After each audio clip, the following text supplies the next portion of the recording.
Entré a mi cuarto e instintivamente tomé la Odisea. Leí el episodio del reencuentro de Ulises y Penélope, completo, y me dormí. Es esto lo que sucedió. Salud.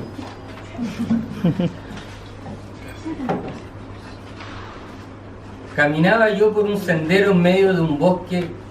Iba tranquilo y sin miedos, como si fuera ese el rutinario regreso a casa por un barrio en paz y conocido. Mientras daba zancadas por el suelo, mi alma se regocijaba al contemplar los claros de luz que el bosque regalara a la luna, filtrándose majestuosa por los agujeros intermitentes en el denso follaje. Caminaba y caminaba sin parar. De momento mi alegría era tal que me embriagaba y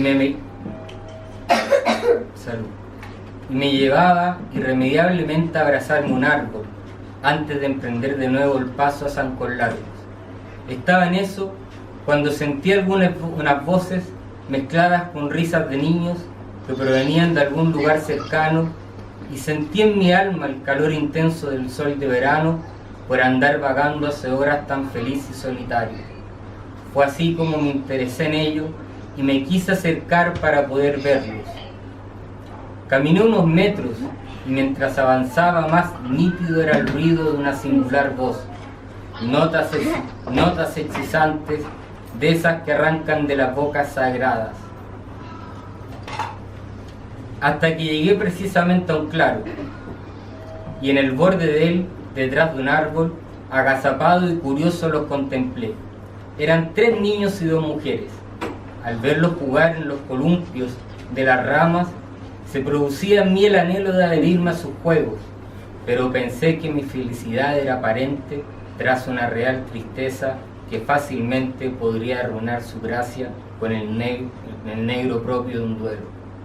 Así que esperé.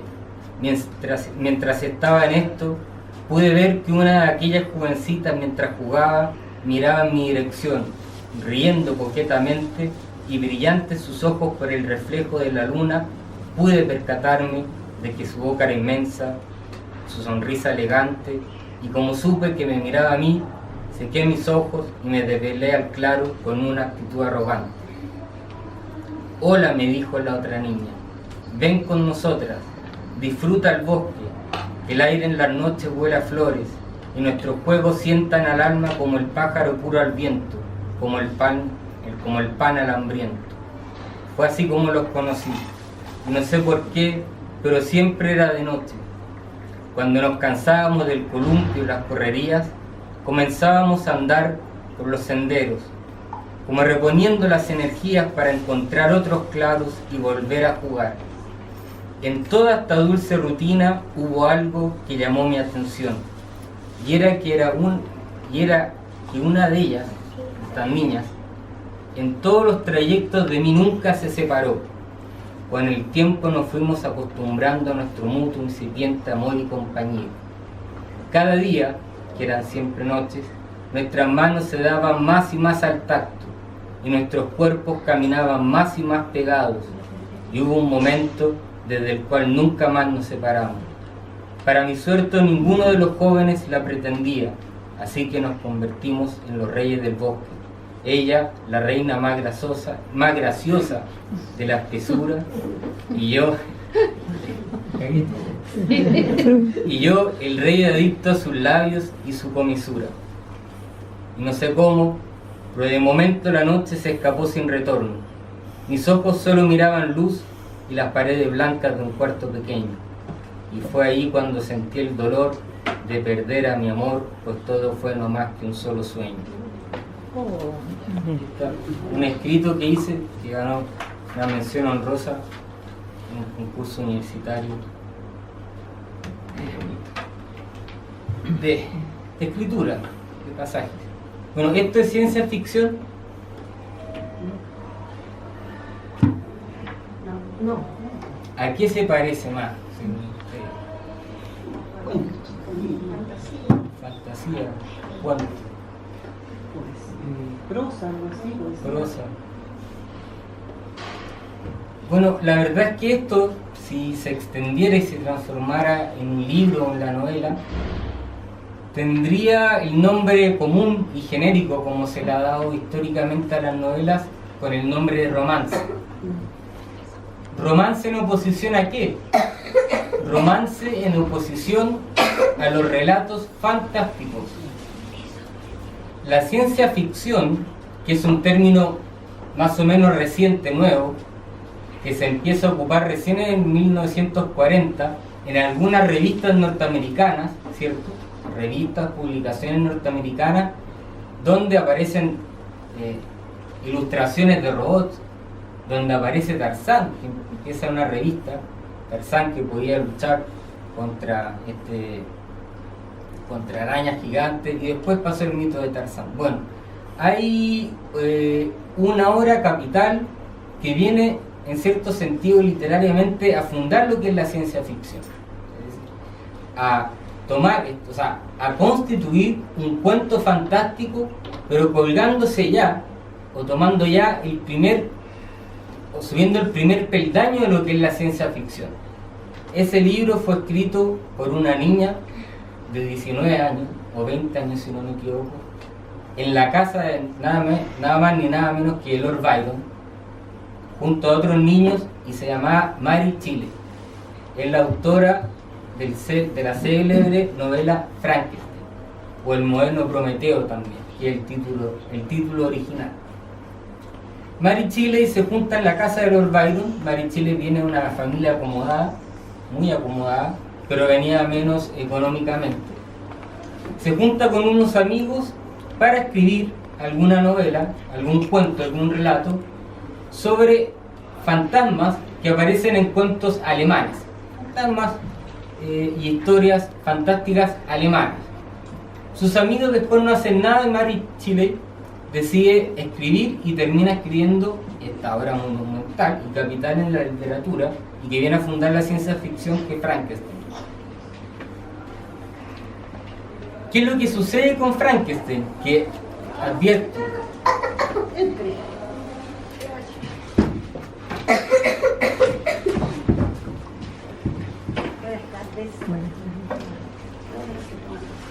¿qué es lo que sucede con Frankenstein? Te advierto que hay que leer el libro porque se han hecho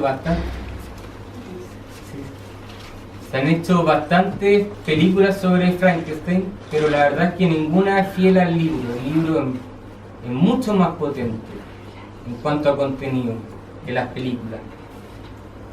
Se trata de un hombre que se llama Víctor Frankenstein es su apellido. Vive en Suiza, es de una familia acomodada, y se empieza a interesar por la ciencia desde niño. Le cautiva la ciencia, pero él empieza a estudiar libros científicos que encuentra que provenían de autores griegos, ciencia griega, que ya estaba pasada de moda, así como en la psicología si habláramos de la tipología humana, que está abandonada de la misma manera. Luego crece, entra a estudiar a la universidad, se traslada a la universidad, habla con sus profesores, le muestra estos libros que estaba leyendo, y se ríen los profesores, le dice: hombre, eso ya está abandonado. Entonces empieza a estudiar en la universidad ciencias naturales y medicina, y dice: voy a hacer algo que lo revolucione todo, voy a condensar todos los conocimientos científicos que existen hasta ahora y que he podido aprender, y voy a hacer algo revolucionario que consiste en darle la vida a un ser inerte. Es decir, tomar un cuerpo compuesto por manos, brazos, piernas, torsos, cabezas, narices, orejas, en fin, bocas, de sujetos muertos que han estado cocidos, y con un golpe eléctrico le voy a dar la vida. Lo logra darle la vida a este ser que antiguamente fue parte de restos inertes. Pero la cuestión es que una vez que le da la vida a este ser, que no tiene un nombre en el libro, y que todos creen que él es Frankenstein, no, Frankenstein es el creador. El ser al que le dan vida no tiene nombre en el libro, sino que se refieren a él como a la criatura o al monstruo. Se le da esos dos apelativos. Bueno, Víctor Frankenstein crea esta criatura y entra en una suerte de crisis mística. Dice, no puede ser que un ser humano cree la vida. Eso está en las manos de Dios. Eso está en las manos de los padres. Y se empieza a interpelar él a sí mismo en una serie de cuestiones, divagaciones, y al final deja la universidad, deja el laboratorio donde había creado a este ser humano, a este monstruo, y se regresa a la casa de su padre, de su familia, en Suiza. Y la verdad es que comienzan a acontecer una serie de sucesos que se traducen primero en la muerte, en el asesinato de su hermana pequeña, posteriormente la acusación de la muerte que se hace a otra hermana mayor de él, y al final muere la hermana pequeña y la hermana que le seguía es castigada a la pena capital, muerte, porque había asesinado, la habían encontrado culpable del asesinato a su hija menor. Pero ¿quién creen ustedes que había sido el culpable o la culpable de la muerte de estos jóvenes? El monstruo. Les pregunto algo, ¿este ser que nace a la vida es bueno o es malo? ¿Creen ustedes?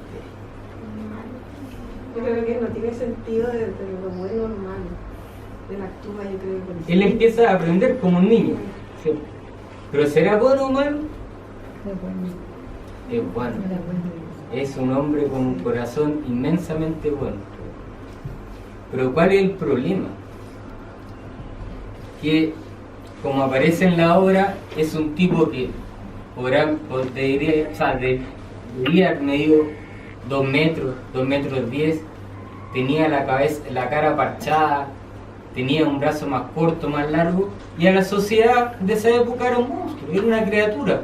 Entonces todos le temían, y cuando sale a la calle por primera vez, cuando empieza a salir al mundo, sin saber quién lo había creado, lo apedrean, le pegan palos, etc.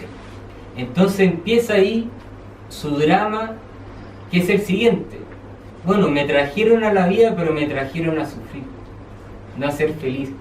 No soy aceptado por la sociedad, no recibo el cariño que es indispensable en todo, ¿cierto? Ser querido, ser reconocido. Entonces, luego, Víctor Frankenstein decide hacer un viaje solitario a alguna región de los Alpes suizos. Y en una caverna, en una cueva, se encuentra con la criatura. La criatura le empieza a contar todo lo que había acontecido en él hasta ese tiempo. Y cómo su vida había sido tan desgarradoramente frágil, indigna, en fin, abrumadora. Y le exige algo esta criatura a Víctor Frankenstein. Le dice, ya que nadie puede acercarse a mí, ya que nadie me acepta como soy, tú tienes la obligación de hacerte cargo y de hacerme una compañera.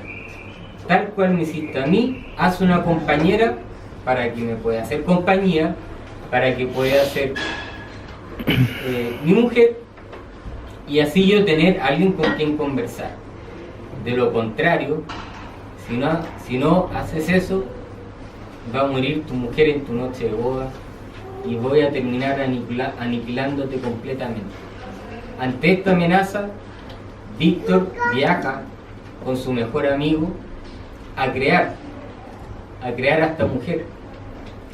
La crea y en ese mismo instante dice, no, yo no voy a crear otro ser que se puede coligar con este y entre los dos hacer cosas peligrosas. ¿Por qué? Porque el monstruo que había creado tenía una fuerza sobrenatural total. Las montañas donde había ido Víctor a escalar las podía ir subiendo fácilmente. Tenía la fuerza bruta de 5 hombres a la misma vez.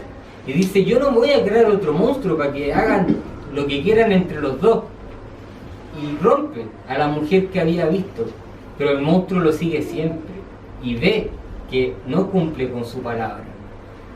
Luego Frankenstein, después de hacer esto, va al cuarto a ver a su mejor amigo y está estrangulado. Víctor Frankenstein se casa con una hermana menor, que no era sanguínea, la habían adoptado, se conocían desde niños. Se casa con ella, se van de luna de miel y él se preocupa de que no quede sola. Queda sola un solo instante, deben haber sido 5 minutos, la va a ver y está estrangulada.